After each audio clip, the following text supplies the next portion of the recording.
Je suis Yuba Sokona, ancien président du groupe intergouvernemental d'experts sur l'évolution du climat.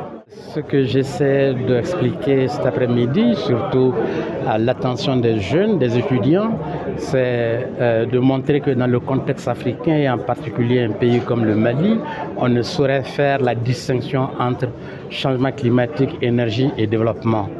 Parce que fondamentalement, pour les pays africains, l'entrée dans le changement climatique doit être par le biais du développement. C'est-à-dire comment faire en sorte d'assurer un mieux-être, un développement pour la majorité des populations. Et sans énergie, il n'y a aucune possibilité de développement. Le développement commence par l'énergie. Tant qu'on ne maîtrise pas l'énergie, on ne peut pas du tout asseoir un développement. Bon, la question qui se pose dans des pays, c'est comment faire en sorte qu'on a un mieux-être pour la majorité de la population, assurer un développement, que ce soit sur une trajectoire de durabilité. Pas du tout un développement qui va dans tous les sens. Et comment faire en sorte que ceci soit compatible avec la contrainte climatique. Il ne doit pas y avoir une entrée des questions d'environnement contre ça, les pays occidentalisés. Dans les pays européens, on peut comprendre qu'ils parlent de transition énergétique parce qu'ils ont un système énergétique déjà en place. Donc ils essayent de sortir leur système énergétique à partir des investissements qu'ils ont faits jusqu'à la durée de vie de ces investissements. C'est là où ils parlent de transition énergétique. Nous, on est dans un projet de construction de notre développement, donc de construction, de mise en place de notre système énergétique. Notre avenir est ouvert pour absorber tous les systèmes énergétiques possibles. C'est-à-dire les systèmes centralisés et décentralisés, les systèmes autonomes, les systèmes hybrides, une partie énergie renouvelable, une partie énergie fossile, jusqu'à ce que l'on puisse mieux asseoir notre développement. Et ceci va en innovant sur le plan institutionnel, en innovant sur le plan des technologies, en innovant sur le plan également de quel système énergétique mettre en place. Le problème, c'est qu'on commence par la science, par la connaissance. Si on n'a pas une connaissance approfondie de l'ensemble de ces questions, on ne peut pas du tout esquisser des perspectives de sortie.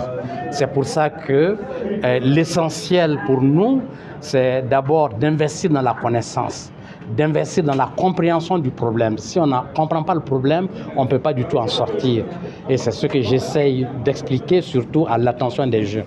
Les Chinois, ils sont les premiers au monde aujourd'hui dans le domaine du solaire.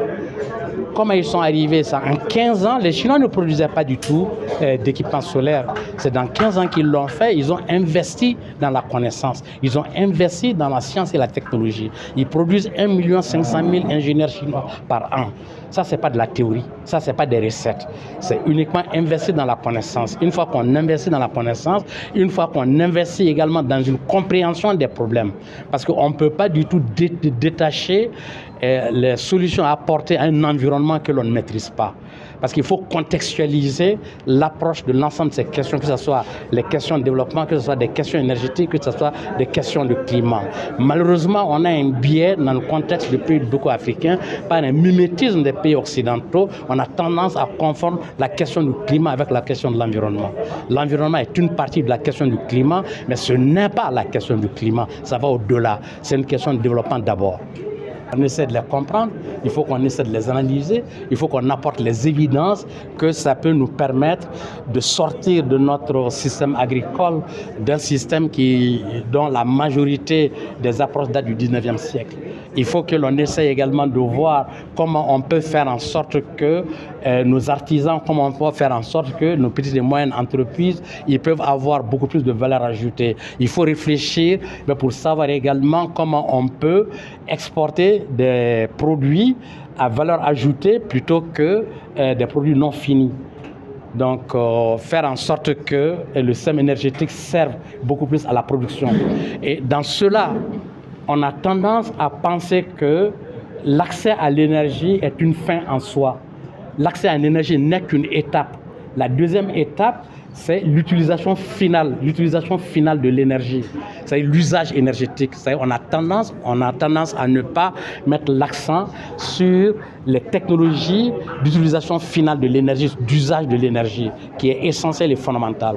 Quand on amène l'électricité dans une famille, l'usage que l'on peut faire de manière qui sont des familles à revenus faibles, c'est l'électricité, uniquement l'éclairage. Or, l'utilisation de l'électricité ne se résume pas à l'éclairage. Il faut voir également les autres équipements qui soient abordables, qui soient accessibles, qui puissent également résoudre un certain nombre de problèmes. Donc, il faut faire une analyse de l'ensemble de la filière afin que l'on puisse tirer le maximum de bénéfices. Je me nomme Madina Sanogo, étudiante en licence 3, gestion financière et comptable. Alors, tout d'abord, je remercie le professeur Sogona pour sa brillante intervention qui nous a permis vraiment de nous forger plus l'esprit sur le développement durable, sur des énergies au Mali.